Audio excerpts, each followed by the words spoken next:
কোন স্থানে আসলে জিন থাকে আর কোন স্থানে জিন থাকে না, কোথায় থাকে জিনেরা, কি খায়, এই কৌতূহলটা আমাদের অনেকেরই আছে। যে মোহতারাম, আমাদের যে বাসাটা এর আশপাশে কিছু খালবিল আছে, কিন্তু রাত্রিবেলায় এই খালবিল থেকে কিশোর যেন আওয়াজ পায়। আপনার কাছে জানতে চাচ্ছি, অনেকদিন আগে আপনার একটা লেকচারে শুনেছিলাম, কিন্তু ভুলে গেছি যে জিনদের স্থান, থাকার স্থান কোথায় কোথায়।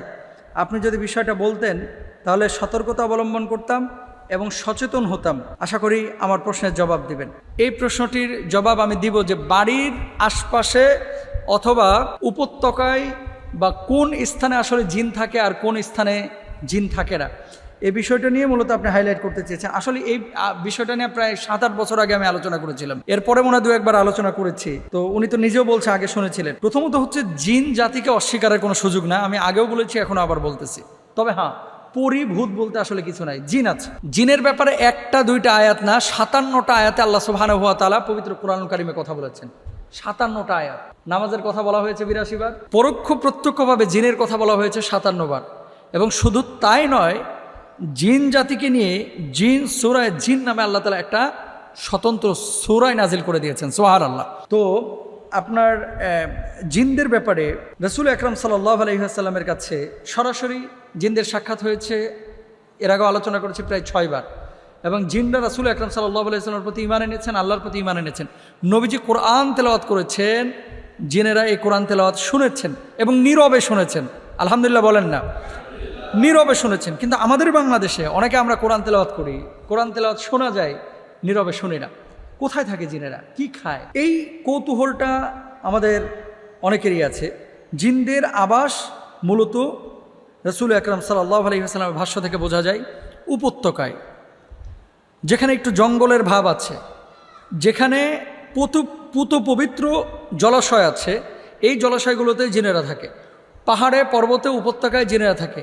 বাড়ির এমন কোনো স্থান যেখানে আপনার অপবিত্র কোনো কিছু আছে, সেখানে বদজিন থাকে। সেটা ছাদের ভিতরে হতে পারে, বাড়ির পাশে বন জঙ্গলে হতে পারে, সেটা মনে করেন ডোবা পানিতে হতে পারে, সাগরে, সমুদ্রে, মানে যেখানে জলাধার আছে এবং জলাশয় প্রচুর গভীর, এই সমস্ত জায়গাগুলোতে জিন কম থাকে। কিন্তু সাধারণ ডোবা, যেখানে মানুষ হাঁটা চলাচল করতে পারে, এই জায়গাগুলো জিনদের আদর্শ জায়গা। জাবের ইবনে আব্দুল্লাহ রাদিয়াল্লাহু তাআলা আনহু থেকে বর্ণিত, রাসূল আকরাম সাল্লাল্লাহু আলাইহি ওয়াসাল্লাম বলেছেন, যখন রাত নামে তোমাদের সন্তানদেরকে ঘরের বাইরে যেতে বারণ করো, কারণ শয়তান এই সময় বের হয়। 1 ঘন্টা পার হলে সন্তানদের যেতে দিও এবং আল্লাহর নাম নিয়ে ঘরের দরজাগুলো বন্ধ করো, কারণ শয়তান বন্ধ দরজা খুলতে পারে না। তারপর আল্লাহর নাম নিয়ে পানির পাত্রের মুখ বন্ধ করো, এরপর আল্লাহর নাম নিয়ে খাবারের পাত্রগুলো ঢেকে রাখো। যদি ঢেকে রাখার কিছু না পাওয়া যায়, অন্তত কিছু উপরে দিয়ে কাঠের খণ্ড বা অন্য কোনো সামানা দিয়ে তোমরা ঢেকে রেখো এবং রাতে শোবার সময় কুপি বাতি নিভিয়ে দিও। শেখ বিন বাজ রহিমাহুল্লাহকে জিজ্ঞেস করা হলো, বেসিনে গরম পানি ঢাললে কি জিনদের সমস্যা হয়? শেখ বিন বাজ রহিমাহুল্লাহকে জিজ্ঞেস করা হয়েছিল।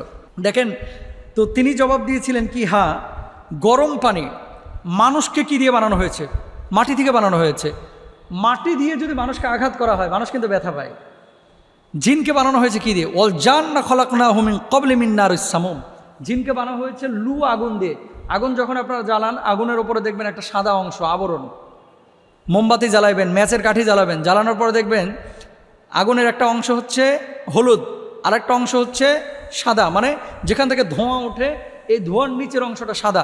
এইরকম একটা অংশ থেকে আল্লাহ সুবহানাহু ওয়া তাআলা জিনকে বানিয়েছেন। জিন জাতি কিন্তু আগুনকে ভয় পায় এবং তারা আঘাত পায়। মানুষ যেমন আগুনে আঘাত পায়, জিনেরাও কিন্তু আগুনে আঘাত পায়।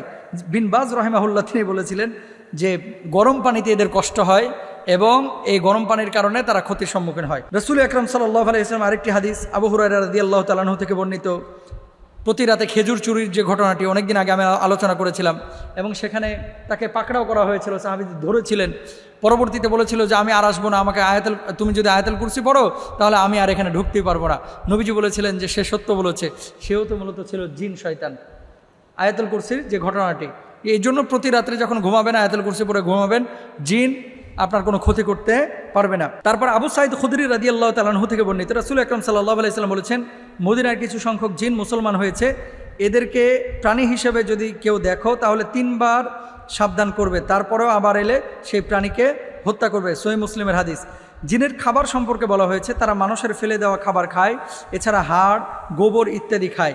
হাদিসে বলা হয়েছে, আবু হুরায়রা রাদিয়াল্লাহু তাআলা আনহু থেকে বর্ণিত, রাসূল আকরাম সাল্লাল্লাহু আলাইহি ওয়াসাল্লাম বলেছেন, হাড় এবং গোবর জিনদের খাবার। তারপরে নসিবাইন শহরের জিনদের একদল আমার সাথে দেখা করতে আসে।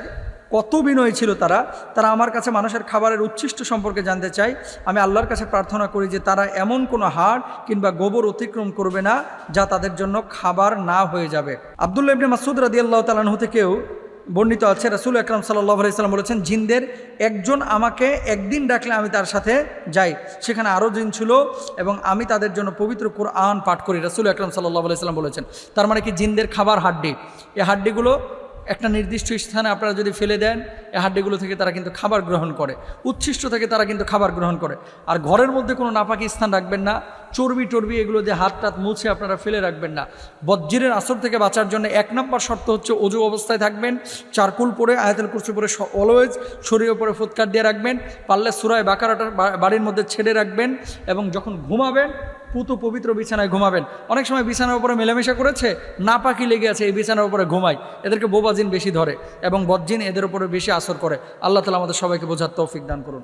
আসসালামু আলাইকুম।